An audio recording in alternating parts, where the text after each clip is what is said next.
Dricus Plessis and Kamaru Usman, they're having their back and forths, guys, and I'm all here for it. Like, I love when fighters like show animosity a little bit. Now, of course, they have respect for each other, but there's something DDP said in this very short, this is like a 3-minute interview. I'm going to be mostly reacting to DC's interview with Kamaru Usman. That's what this video is going to be based around. But before I react to it, I got to show you guys context. Because Usman responded to a claim that DDP made about him in this interview. So we're going to first react to this. Haven't even seen this, but I know what he says about Usman in this. Pretty much saying something along the lines of Usman is scared of DDP. So, yeah, man, we're going to watch it, man. Let's see. I like when it's like this, guys. Listen. They need something outside of just like, okay, it's Africa versus Africa again, Nigeria versus South Africa. I'll be real, the storyline's already there, guys. We're 0-1. Yes, we chat. You see the Nigeria flag, brother. We, me, you. Maybe if you're a handsome guy, you agree with me. But it's weird because I really like DDP. So like, who am I rooting for? Like I would say I'm rooting for Kamaru Usman, but like, it's not going to be like, I think people think like this is like an Izzy, Izzy gets, like when Izzy got knocked out by Mavov, I was shocked. Like my reaction was crazy. If DDP wins by knockout, like I'm not really going to be sad because I really like DDP. I think he's going to be champion again soon. As long as Sean Strickland holds that belt and Sean Strickland keeps avoiding the rematch with Hamza and Hamza goes up to 205, DDP is the best middleweight in the world, in my opinion. So, I think it's a matter of time before he gets his belt back, you know. As far as this fight goes, like I told you guys, like I got to watch more footage, but right now I am leaning DDP. Neither here or there. I like both guys. So like watching both guys, one thing about DDP I can't take away from him, guys, is like his confidence, man. Like the way he speaks and articulates himself. I believe it. You know, I believe it. So we're going to listen to what he says about Usman a little bit. He kind of glazes him as well as like kind of like says, I think he's scared. So we're going to react to that before we react to the Kamaru Usman interview with DC. Let's get straight into this video.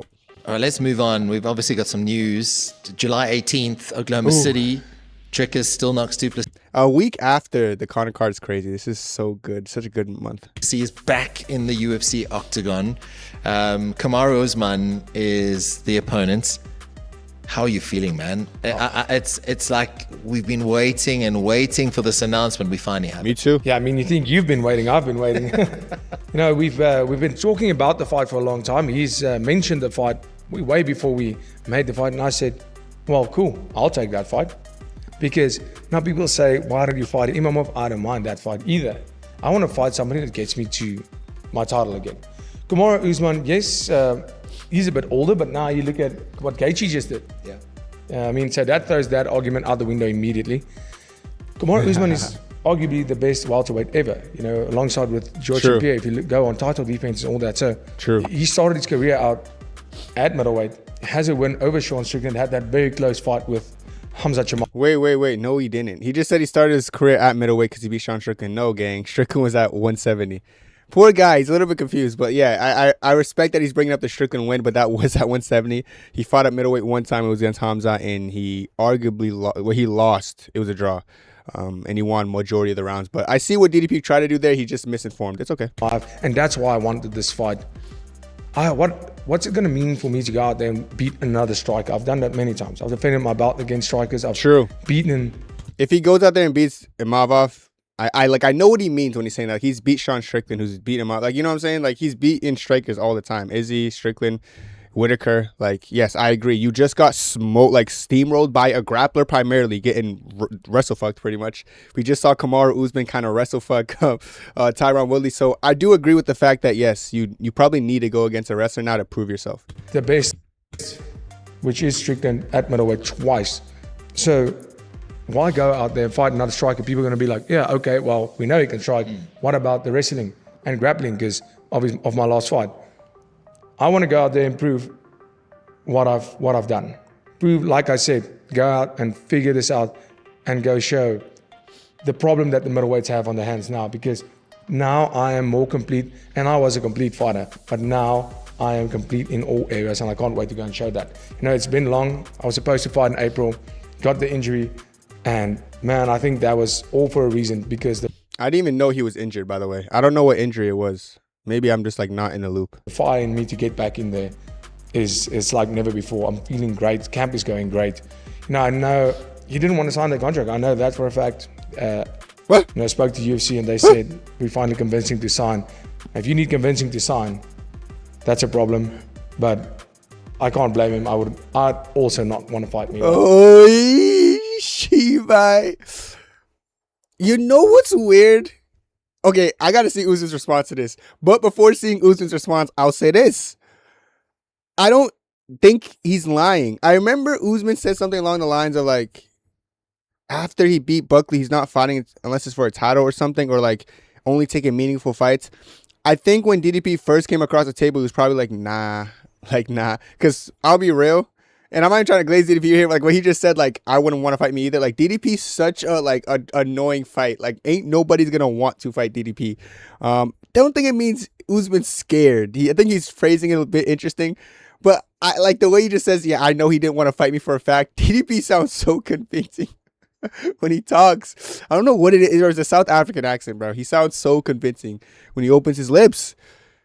Oh, but listen, I got to see Usman's response. I'm not going to go crazy because we're going to watch that after this. So The UFC, and they said, we finally convinced him to sign.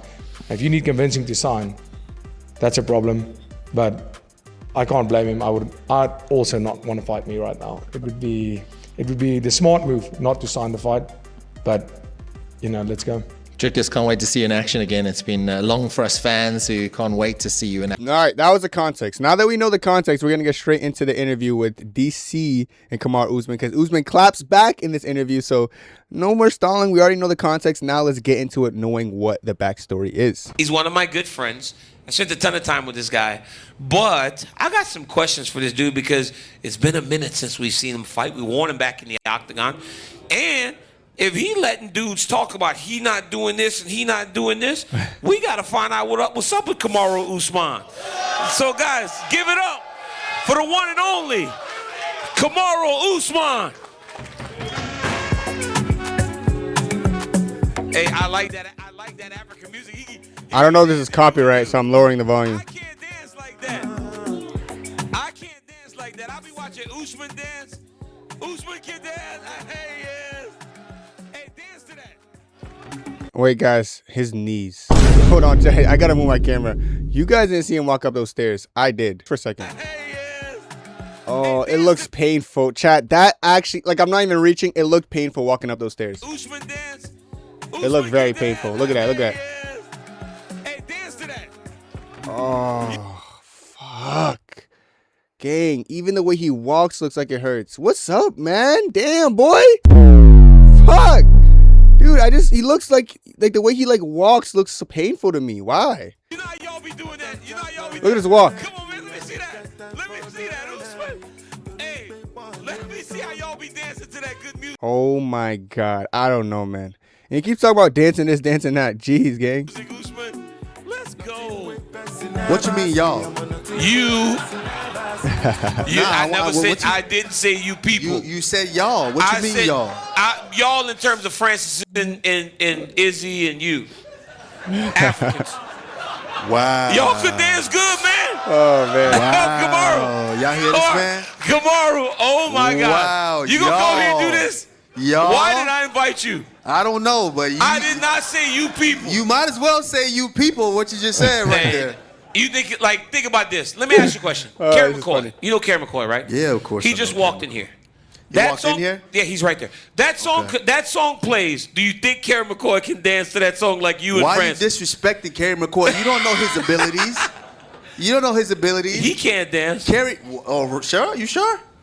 Not like y'all. Wait, DC's actually really good at this. Bro, DC's one of the best. Yo, I'm not even glazing. DC's one of the best interviewers to me. Like, the way he interviews Islam and Habib and, like, everybody, bro.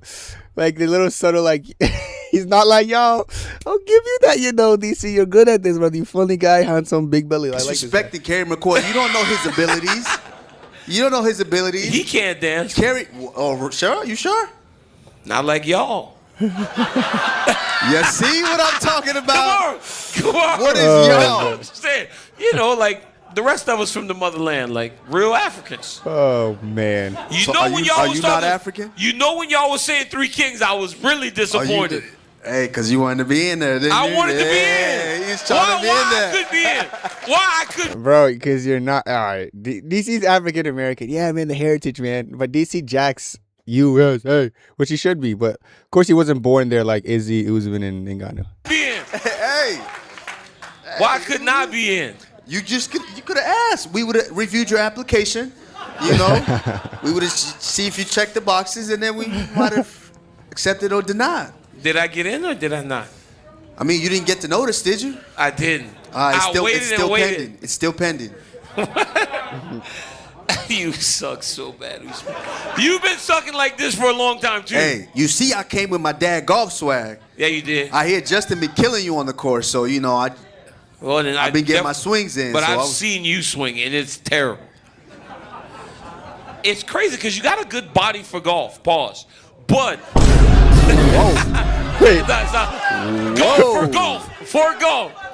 wait. Why is this funny? Like, what's going on? What is happening? What is this interview?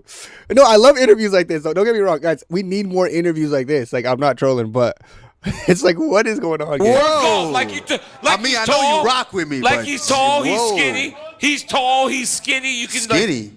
Well, yeah. Skinny. Did you see me with my shirt off today? Nah, that's a pause.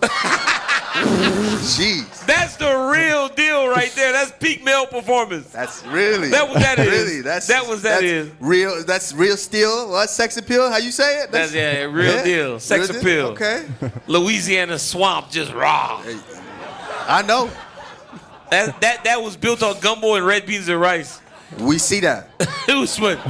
A lot of red beans and rice. Kamaru. They're funny. Washington, D.C. for this event. How hyped are you? Not only for being a part of something so historic, but also seeing one of your best friends and one of my best friends, Justin Gaethje, having the opportunity to do something so special. Okay. Before I answer that, so on a scale of best friend, who you think is higher up, me or you, to Justin? You and me?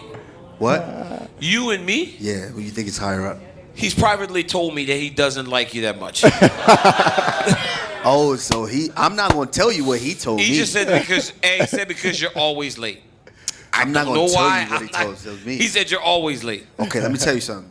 Since me and Justin been hanging around each other, you see the difference? You see how he dressing now? He's looking good, you know? You don't dress that good. He got the shades on, you know? He fresh This guy said you don't dress that good. Nah, these niggas is hilarious. now. Did you see the #1 glow up ever? Justin Gaethje? Justin Gaethje. Well, before he had those glasses. You look at He had Justin those 10 years glasses ago. Before. Jeez, have y'all seen Justin 10 That years was ago? bad. That was bad. Wow. He Glow looked bad, up. too. So you think that you did that? Come on, man. You know what a big brother's for, man. Come on.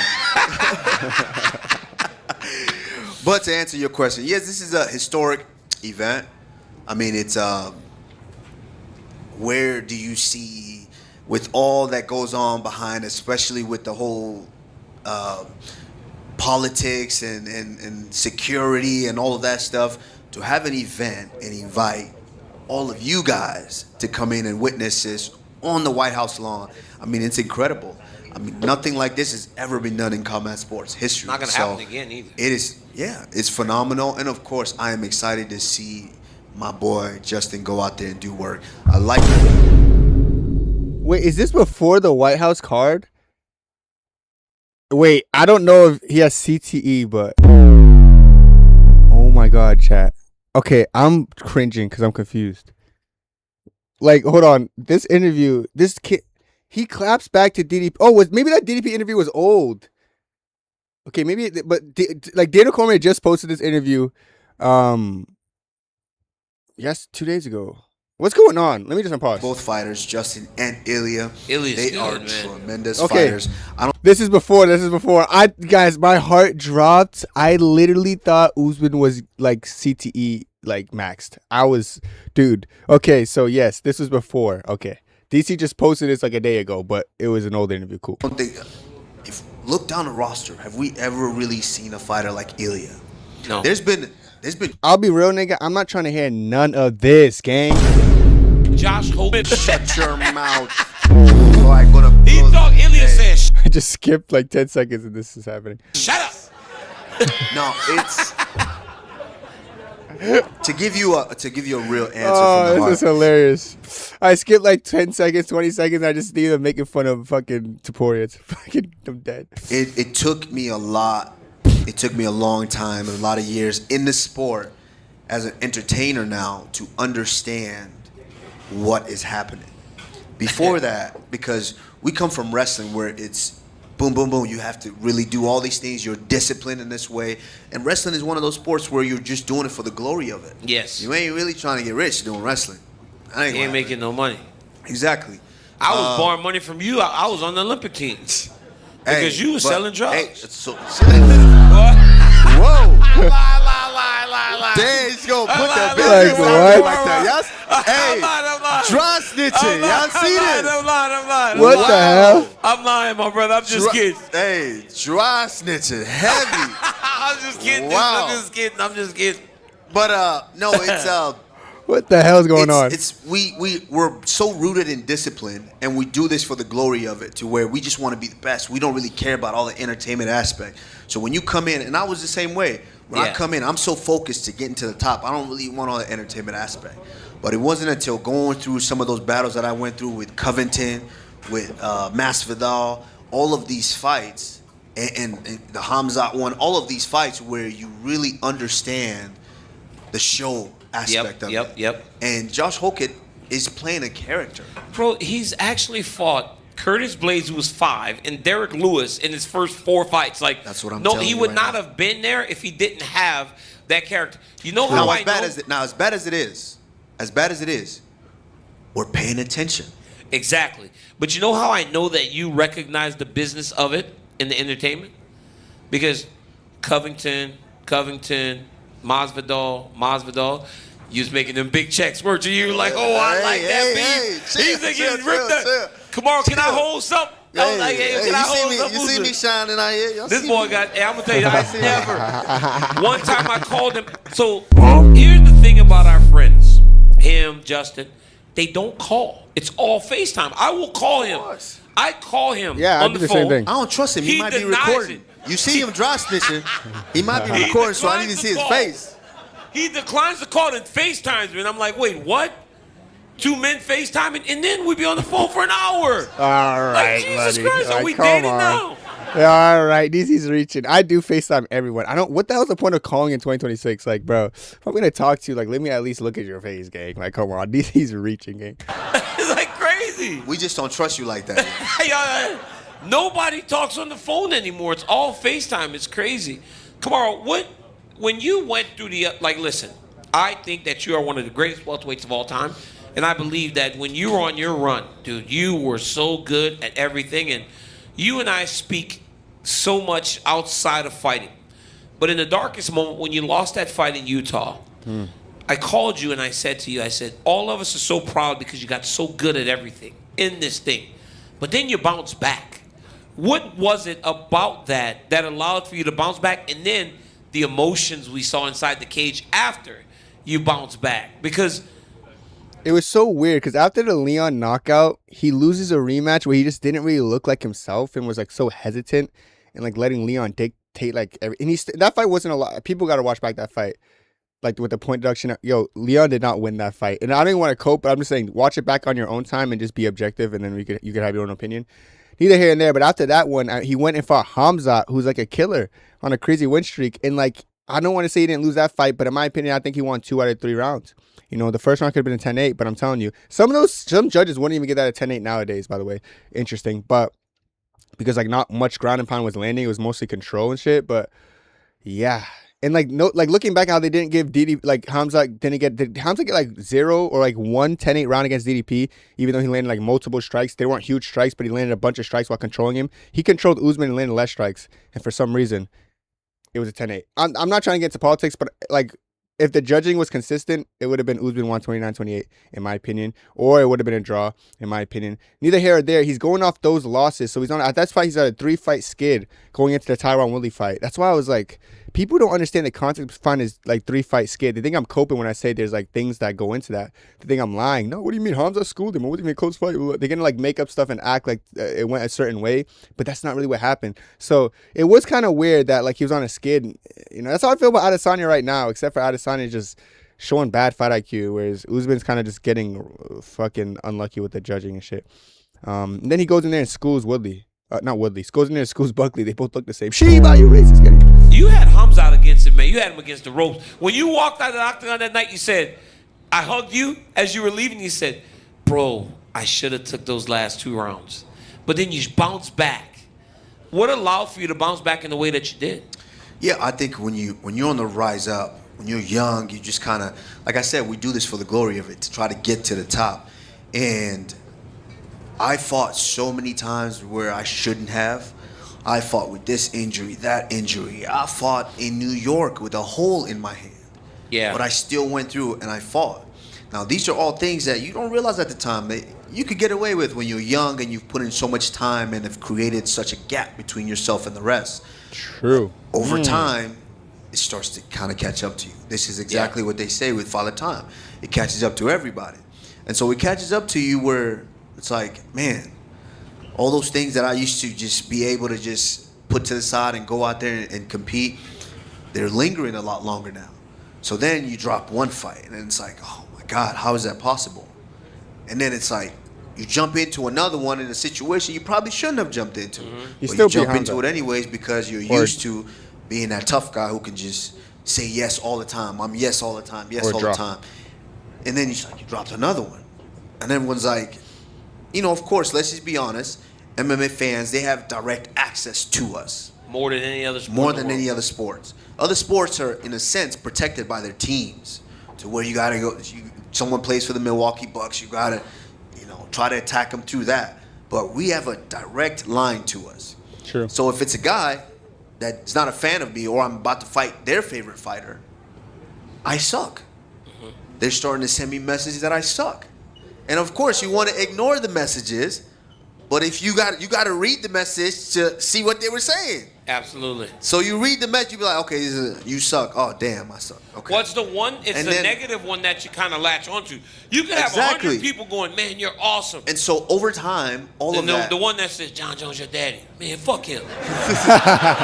Was there a specific moment in your career, though, where you had to make an in-fight DC's actually hilarious to me. Like, he's fucking hilarious. adjustment where Yeah. you allowed yourself to stay ahead of an opponent, like where you're in the fight, and it's a tough fight, and you have to kind of pivot a little bit to stay out ahead of the competition? Yes, I would have to say Buckley the fight. Covington fight, the first one. Oh. I think this was where I ultimately True. learned the most about myself. True. When you put in time, all the time, of course you have your team, you train with your team, you train with your coaches, all of that is great.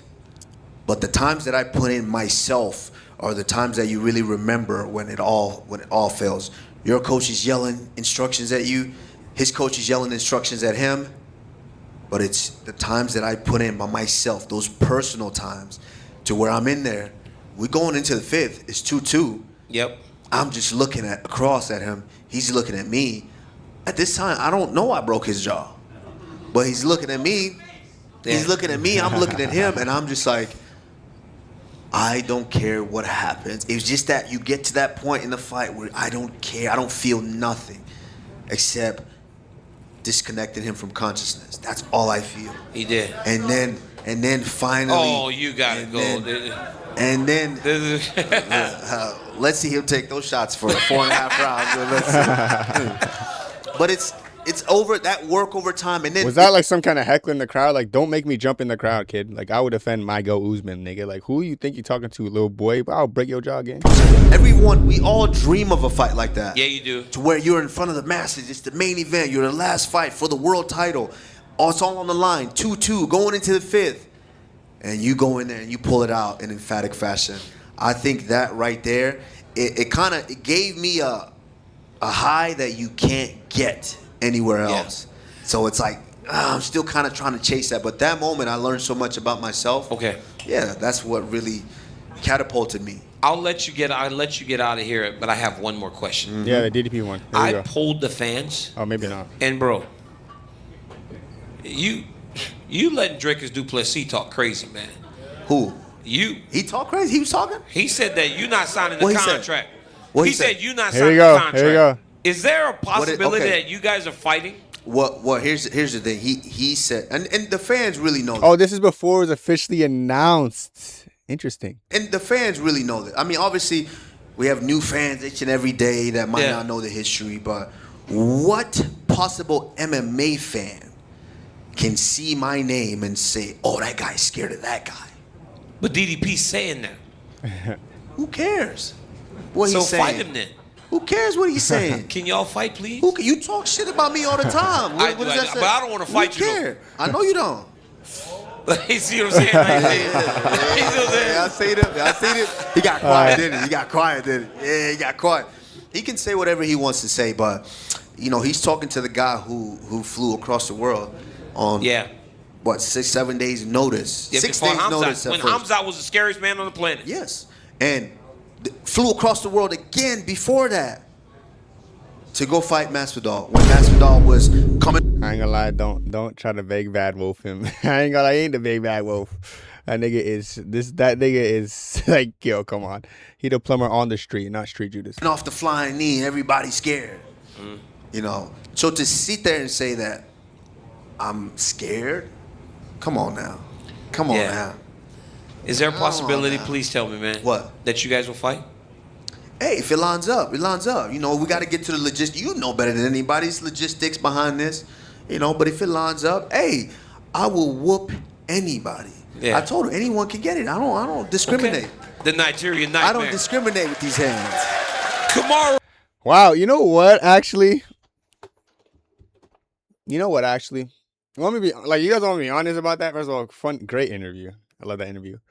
But seems like everything Dricus said objectively was true. Like, as far as like Usman didn't want the fight, didn't want to sign the contract. So I'm actually over here expecting to watch this video have a different outcome. First of all, I didn't know the timelines. I did not know this video was prior to the fight getting announced. And Dricus du Plessis' interview was a little bit more recent. But I will say this. DDP could have been right. Like, he didn't want to sign the contract. I think saying he didn't want to do it because he was scared is like almost the wrong way to address it. But Usman just said to like DC, oh, you know better than that. It's legit that go into it. So he probably wanted a certain amount of payday to be like in order to fight DDP because he knows it's going to be a tough fight. So listen, DDP did say that, listen, if you have to be convinced to fight me, you're already in trouble. And I believe DDP believes that. And I believe there's some truth behind that, because if you're going into a fight with someone and you're having second thoughts, it's for a reason. It's for a reason. And DDP just so willing to fight Usman, it's for a reason. But let me know what you guys think down below. I love this reaction. I thought it was going to be a little bit different. I actually thought this was after the fact, but this is actually before the White House card. But either way, I think this is a great video. Let me know your thoughts down below. Yeah, just me. As guys, West 2, 3.